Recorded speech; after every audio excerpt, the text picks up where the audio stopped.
ਮੈਨੂੰ ਪਹਿਲਾਂ ਆਈਡੀਆ ਹੀ ਕੋਈ ਜਿੱਤ ਜਾਣਾ। ਲਓ ਜੀ 3 ਟਾਈਮ ਦਵਾਈ ਦਿਓ। ਇੱਕ ਤੇ ਰਾਉਂਡ ਅਸੀਂ ਜਿੱਤ ਲਿਆ। ਲਓ ਜੀ ਇੱਕ ਤੇ ਥੱਲੇ ਆ ਗਈ। ਇੱਕ ਥੱਲੇ ਆ ਗਈ। ਇੱਕ ਰਾਉਂਡ ਤੇ ਅਸੀਂ ਗਏ ਆ ਜਿੱਤ। ਦੂਸਰੇ ਰਾਉਂਡ ਤੇ ਗਿਆ ਉਹ ਥੋੜਾ ਜਿਹਾ ਪਤੰਗ ਫਟ ਗਿਆ। ਦੂਸਰੇ ਰਾਉਂਡ ਤੇ ਜਾਣਾ ਉੱਡਦਾ। ਤੇ ਤੀਜੇ ਤੀਲੇ ਟੁੱਟ ਜਾਣੇ ਆ। ਤੁਹਾਡੀ ਸਾਡੀ ਹੋਏਗੀ ਬੈਸਟ ਆਫ 3। ਬੈਸਟ ਆਫ 3 ਇੱਕ ਅਸੀਂ ਜਿੱਤ ਲਿਆ, ਇੱਕ ਤੁਸੀਂ ਹੁਣ ਤੇਰੀ ਮੇਰੀ ਹੋਣੀ best of 2।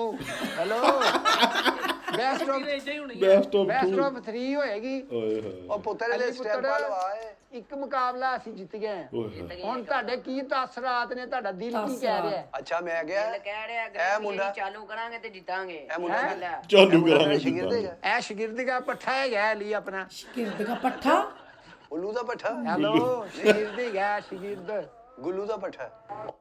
Epic online military action game war thunder एक ऐसा युद्ध क्षेत्र है जहां विस्फोटों से जमीन कांप जाती है, जेट इंजन से बादल जल जाते हैं और हर मुकाबला।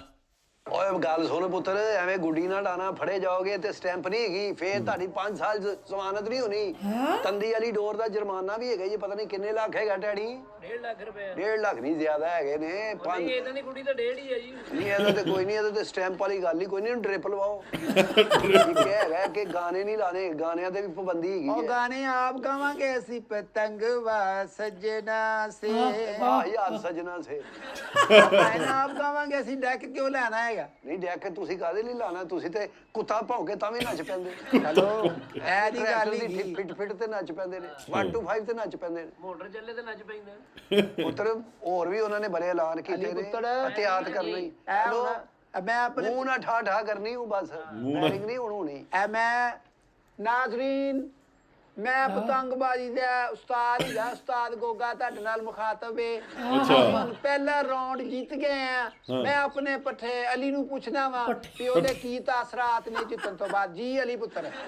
ਅਸੀਂ ਅਗਲੇ ਰਾਉਂਡ ਤੇ ਵੀ ਚਾਲੂ ਉਡਾਂਗੇ, ਅਗਲੇ ਰਾਉਂਡ ਵੀ ਇਹੀ ਜਿੱਤਾਂਗੇ ਇਨਸ਼ਾਅੱਲਾ। ਗੋਗਾ ਜਿੱਤ ਗਿਆ ਬਈ। ਇਹ ਚੈਨਲ ਸਿਰਫ ਘਰ ਹੀ ਆਉਂਦਾ ਹੈ, ਹੋਰ ਕੋਈ ਨਹੀਂ ਵੇਖਦਾ। ਇਹ ਐਲਾਨ ਤੋਂ ਬਾਅਦ ਚੰਦਾ ਹੋਣਾ ਇਸ ਗੁੱਡੀ ਨੂੰ, ਇਹਦਾ ਰਾਜ ਕਰਾਓ। ਔਰ ਉਹਨਾਂ ਨੇ ਕਿਹਾ ਮੋਟਰਸਾਈਕਲ ਜਿਹੜੀ ਹੈ ਨਾ ਤੁਸੀਂ 3 ਦਿਨ ਨਹੀਂ ਚਲਾਣੀ। ਭਾਵੇਂ ਮੋਟਰਸਾਈਕਲ ਵਜ਼ੀਰ ਆਲਾ ਨੇ ਇੱਕ ਹੋਰ ਬੜਾ ਕੰਮ ਕੀਤਾ ਹੈ ਗੋਗਾ ਜੀ। ਇਹ ਸਾਰੀ ਜਿਹੜੀ ਕਨਵੇਜ਼ ਫ੍ਰੀ ਕਰ ਦਿੱਤੀ ਹੈ, ਔਰੰਜ ਮੈਟਰੋ।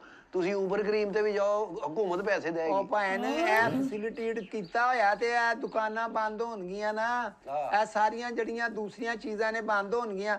ਮੋਟਰਸਾਈਕਲ ਬੰਦ ਹੋ ਗਈ, ਸਫ਼ਰ ਉਹਨਾਂ ਨੂੰ ਫ੍ਰੀ ਹੈਗਾ, ਲੋੜ ਹੀ ਨਹੀਂ ਪਈ ਮੋਟਰਸਾਈਕਲ ਦੀ। ਨਹੀਂ ਇਹ ਤੇ ਤੁਹਾਡੀ ਗੱਲ ਹੈ। ਲਾਹੌਰ ਕੈਸਾ ਸਜਾਇਆ ਉਹਨਾਂ ਨੇ। ਲਾਹੌਰ ਤੇ ਮੈਂ ਕਹਿੰਦਾ ਨਹਿਰ ਤੇ ਬਾਬਾ ਜੀ ਜਾ ਕੇ ਦੇਖੋ ਕੀ